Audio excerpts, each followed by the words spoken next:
साथीहरु, welcome back to my new mini vlog. लामो समयपछि एउटा मैले सानो मिनी भ्लग ल्याएर आएको छु। सबैजनाले हेरेर प्रतिक्रिया दिनुहोला साथीहरु। यति बेला हामी आमा छोरी छौं पोखरामा।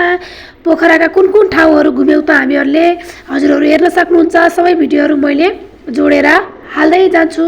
ल अब हाम्रो यात्रा सुरु भइसकेको छ। सुरुमा हामीहरु चाहिँ जाँदै छौं तनहुँमा रहेको ढोरबराही मन्दिरमा है। त्यहाँको एकदमै राम्रो रहेछ ठाउँहरु अनि त्यहाँको चाहिँ छुट्टै विशेषता एकदमै अलौकिक शक्ति रहेछ ढोरबराही माईको चाहिँ। त्यहाँ जाँदैछौँ। त्यहाँ गएपछि मैले भिडियोहरु टक्क खिचेर एडिट गरेर हजुरहरुलाई हाल्छु। हेर्नु होला र प्रतिक्रिया पनि दिनु होला। अब यात्रा सुरु भइसकेको छ। ल तपाईहरु हेर्दै गर्नुस् है त। मलाई फेरि आज रुगाखोकी पनि लागिरहेछ साथीहरु। हामीहरु ढोरबराही माई जानुभन्दा अगाडि एयरपोर्टमा पनि यसो घुम्न एकछिन हेर्नलाई पसेको थियौँ है। अनि त्यसपछि त्यहाँदेखि यसो भिडियो टिकटक बनाएर हामी त्यहाँदेखि फर्किएर अनि लाग्यौं ढोरबराही माईतिर। भिडियो कन्टिन्यू साथीहरु। हामीले चाहिँ ढोरबराही माई मन्दिरको गेटबाट भित्र प्रवेश गरिसकेका छौं। अब केही टाइमपछि चाहिँ मन्दिरमा पुग्छौं है साथीहरु। यहाँ बाटैमा चाहिँ एउटा दिदीले फुल टिकाहरु बेच्न राख्नु भएको रहेछ। हामीले चाहिँ माथि उही मन्दिरमा भिड हुन्छ भनेर यही किन्न लाग्यौं के। यहाँनिर बाइक रोकेर अनि नानीको बाबाले पैसा दिनु हो। त्यहाँदेखि किनेर लगेर हामीहरु चाहिँ यहाँदेखि अगाडि गयौं साथीहरु। हामी नजिक पुगिसकेका छौं साथीहरु। यहाँ ढोरबराही माईको एउटा अलौकिक विशेषता के रहेछ भने नबोल्ने बच्चाहरु अथवा बोली नफुटेका मान्छेहरु जो छ उसलाई लगेर त्यहाँको पोखरीमा नुहाएपछि बोल्छन् भन्ने मान्यता रहेछ। मेरो नानी चाहिँ बोल्छिन् सबै कुरा, अलि तोते बोल्छिन्। त्यही भएर मलाई चाहिँ यतिकै जान मन लाग्थ्यो के दर्शन गर्न गएको बेलामा। तिनलाई पनि त्यही दर्शन गराएर अनि पानीमा नुहाइदिन मन लाग्थ्यो। त्यो भएर हामी गएको हो है साथीहरु। अब हामी पुग्नै लागिसकेका छौं। गेटबाट पनि भित्र गइसक्यौं। अब हेर्नुस् यहाँको भिडभाड कस्तो छ माहौल। मैले फोटो खिच भिडियो बनाएर हाल्दै छु ल।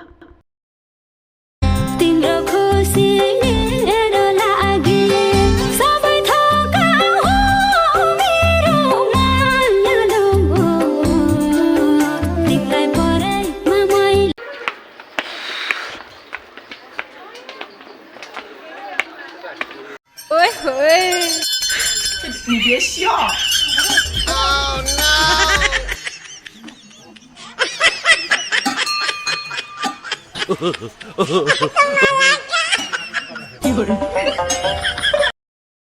फाइनली ढोरबराही मन्दिरको अगाडि पुगिसकेको छु म। छोरीले चकचक गर्दै छिन्।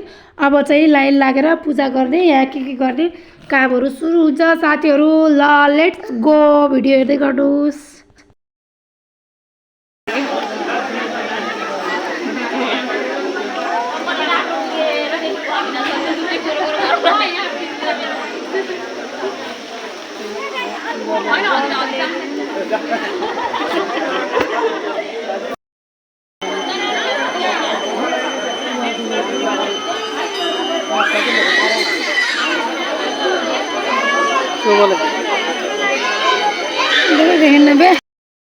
सहयोग रूपमा 155 दान प्राप्त भएको छ।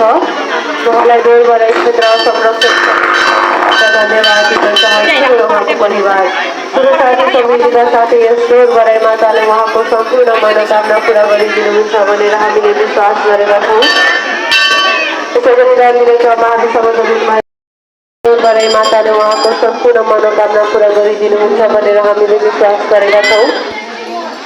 त्यसै गरी हामीले ग्रामहरूसँग जडित भएको छ। तनहुँ जिल्ला देवघाट गाउँपालिका 5 निवासी श्री चन्द्रकला पन्तज्यूको सपरिवार तर्फबाट यस समितिलाई सहयोग 605 दान प्राप्त भएको छ। उहाँलाई ढोरबराही क्षेत्र संरक्षण समितिका तर्फबाट धन्यवाद दिन चाहन्छु उहाँको परिवार सुरु शान्ति समृद्धि र साथै यस ढोरबराही माताले उहाँको सम्पूर्ण मनोकामना पूरा गरिदिनुहुन्छ भनेर हामीले विश्वास भुलेर भुल्नै नसकिने कस्तो ती यादहरू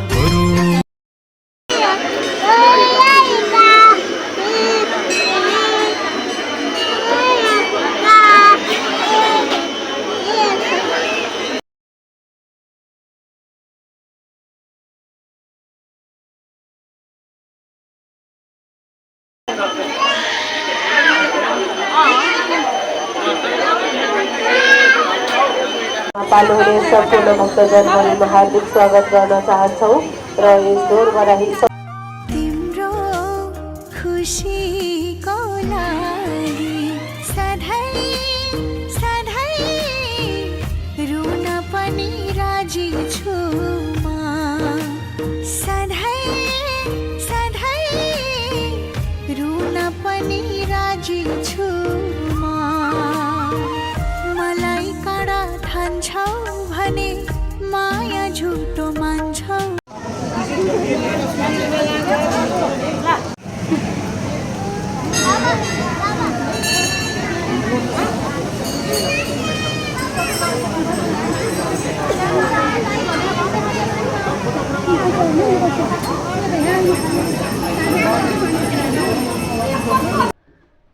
फाइनली साथीहरू अब मेरो मिनी भ्लग सकिन लागेको छ। यसपछि हामी ढोरबराईबाट चाहिँ बेगराज ताल घुम्यौँ, एक राउन्ड सर अनि फेवाताल हुँदै जलसिद्ध महादेव मन्दिर हुँदै खाना खाएर घरतिर फर्क्यौँ। यहाँभन्दा पछाडिको थोरै थोरै क्लिप हालेको छु, हेर्नुहोस् है त। मलाई भइसक्यो बोर बोर बोर बोर